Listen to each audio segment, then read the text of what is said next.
बुद्ध के दिन की महिमा न्यारी, हरती है संकट देती सुख भारी। व्रत कथा सुने श्रद्धा से जो नर नारी, उनकी जीवन नैया हो उजियारी। आप सभी को बुद्धदेव की पावन व्रत कथा में हार्दिक स्वागत है।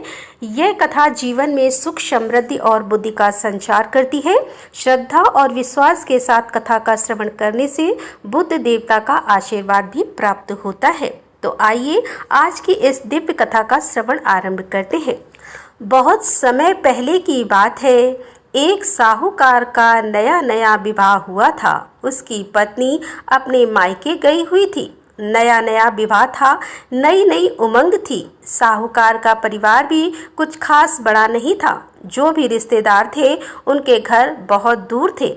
अब साहूकार को अकेलापन खाए जा रहा था। उससे रहा नहीं गया और वह जा पहुंचा अपनी ससुराल। ससुराल में उसकी खूब आवभगत हुई। अगले ही दिन साहूकार ने कह दिया कि विदाई की तैयारी कर लीजिए, हमें निकलना है। अब संयोग बस वह दिन था बुधवार का।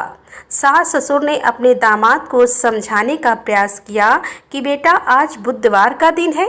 इस दिन बेटी की विदाई नहीं करने का रिवाज है। बेटी की विदाई तो क्या, किसी भी शुभ कार्य के लिए यात्रा पर जाना बुधवार के दिन शुभ नहीं माना जाता। लेकिन साहूकार नहीं माना और कहा, मैं इन सब बातों को नहीं मानता, आप हमें जाने का आशीर्वाद दीजिए। जब अपने दामाद के आगे सास ससुर की भला कहाँ चलने वाली थी, मन महसूस कर तैयारी करने पड़ी। बेटी की विदाई कर दी गई। आगे चलते चलते रास्ते में साहूकार की पत्नी को जोर की प्यास लगी। साहूकार जैसे ही पानी लेने के लिए गया और जब पानी लेकर वापस लौटा तो देखा, हैरान रह गया।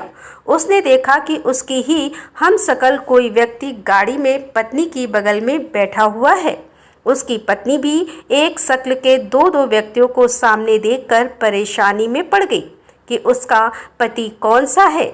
जैसे ही साहूकार ने व्रत के पास बैठे व्यक्ति से पूछा कि वह कौन है, तो पलटकर उसने जवाब दिया कि भैया, मैं तो उस नगर का साहूकार हूँ और अपनी पत्नी को लेकर जा रहा हूँ। तुम बताओ, तुम कौन हो और मेरी पत्नी पर तुम अपना अधिकार क्यों जमा रहे हो। ऐसे बहस करते करते दोनों में विवाद बढ़ गया। विवाद को देखते हुए राज्य के सिपाही वहां पहुंचे और साहूकार को पकड़ लिया। अब सिपाही भी चक्कर में पड़ गए कि दोनों की शकल सूरत तो एक समान है। उन्होंने साहूकार की पत्नी से ही पूछा कि बताओ, इसमें से तुम्हारा पति कौन सा है। अब बेचारी भला वह क्या जवाब देती। तब साहूकार ने हाथ जोड़ लिए और भगवान से विनती की कि हे भगवान, ये आपकी क्या माया है। तभी आकाशवाणी हुई कि मूर्ख, याद कर, कुछ समय पहले तूने ही तो अपने सास ससुर की आज्ञा न मानकर भगवान बुद्ध का अपमान किया और बुधवार के दिन तू अपनी पत्नी को लेकर चल पड़ा, जबकि तुझे इस दिन नहीं जाना चाहिए। यह स्वयं बुद्धदेव हैं जो तुम्हें सबक सिखाने के लिए तुम्हारे भेष में हैं।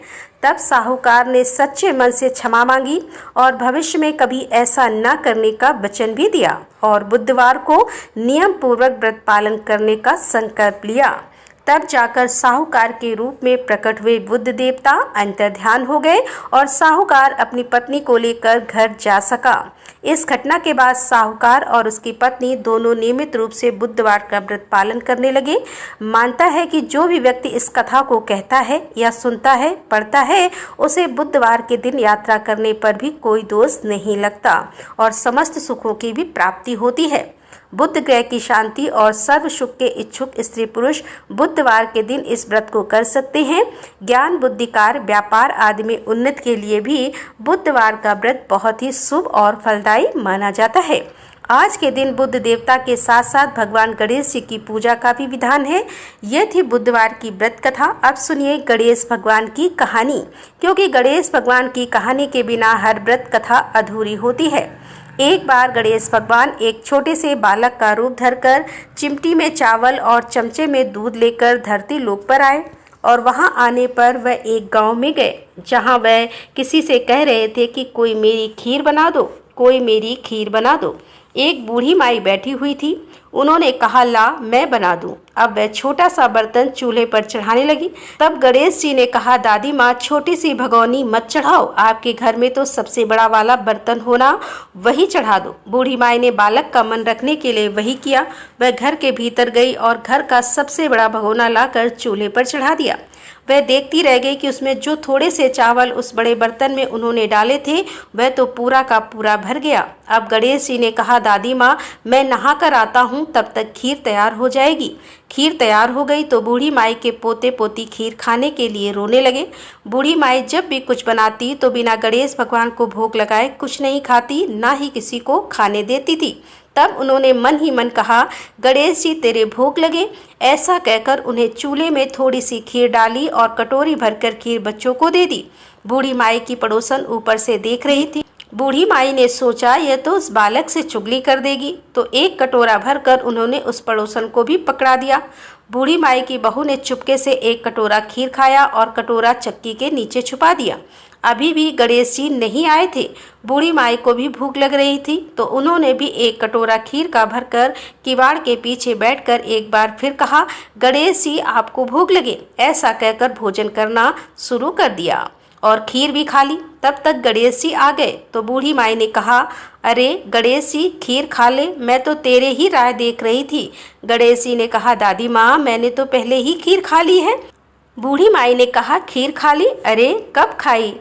तब गणेश जी ने कहा, जब तुम्हारे पोते पोती ने खीर खाई तब खाई थी, जब तुम्हारी पड़ोसन ने खाई तब खाई, और जब तुम्हारी बहू ने खाई तब भी मैंने खाई। अब तुमने खाई तो मेरा तो पूरा पेट ही भर गया। बूढ़ी माई ने कहा, बेटा और सारी बात तो सच है, पर वह बेचारी का नाम मत लो, वो तो सुबह से काम में लगी हुई है, फिर भला उसने खीर कब खाई? तब गणेश जी ने कहा, अरे दादी चक्की के नीचे देखो जूठा कटोरा पड़ा है, और तुमने तो मुझे भोग लगाया लेकिन तुम्हारी बहू तो वैसे ही खा गई। बूढ़ी माई ने कहा, अच्छा बेटा घर की बात है, घर में ही रहने दो। अब बताओ तो जरा यह बची हुई खीर का मैं क्या करूं? तो गणेश जी ने कहा, नगरी जिमा दो। पूरी तो बूढ़ी दादी ने पूरी नगरी जिमा दी, फिर भी खीर का बर्तन पूरा भरा ही था। जब यह बात राजा को पता चली तो बूढ़ी दादी को बुलाया और पूछा, क्यों रे बुढ़िया, ऐसा बर्तन तेरे घर पर अच्छा लगे या हमारे घर पर सोहे? तो बूढ़ी दादी ने कहा, राजा जी आप ले लो। राजा ने खीर का बर्तन महल में मंगवा लिया और लाते ही जब उसमें से खीर मांगी तो खीर की जगह पर कीड़े मकोड़े बिच्छू कंछल हो गए, उसमें से दुर्गंध आने लगी। यह देखकर राजा ने बुढ़िया से कहा, अरे बूढ़ी दादी अपना यह बर्तन वापस ले जाओ, हमने तुम्हारा बर्तन तुम्हें वापस कर दिया। तब बूढ़ी माई ने कहा, महाराज अगर आप देते तो पहले ही कभी देते, यह बर्तन तो मुझे मेरे गणेश जी ने दिया है। ऐसा कहकर बूढ़ी माई ने वह बर्तन वापस ले लिया और के हाथों में लेते ही उस बर्तन की दुर्गंध दूर हो गई, सुगंधित आने लगी। घर आकर बूढ़ी दादी ने गणेश जी से कहा, अब बताओ बची हुई खीर का क्या करें? तब गणेश जी ने कहा, करना क्या है? बूढ़ी दादी झोपड़ी के कोने में गड्ढा खोद कर गाड़ दो, उसी जगह सुबह उठकर वापस खोदोगी तो धन के 2 मटके मिलेंगे। ऐसा कहने के बाद गणेश भगवान वहीं अंतर ध्यान हो गए।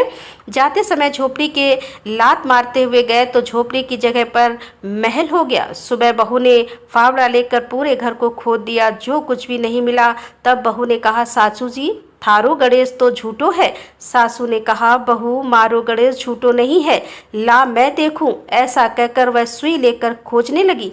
जब वह सुई से खोद रही थी तो टन टन करते तो धन के मटके निकल आए। रानी बोली, सासू जी गणेश जी तो साचो ही है। सास ने कहा, अरे बाबरी गणेश जी तो भावनाओं के भूखे हैं। गणेश जी भगवान जैसा आपने बूढ़ी दादी को दिया वैसा सबको देना। विनायक जी की कहानी कहने वाले, हुकारा भरने वाले और आसपास के सुनने वाले सबको देना। बोलो गणपति महाराज की जय।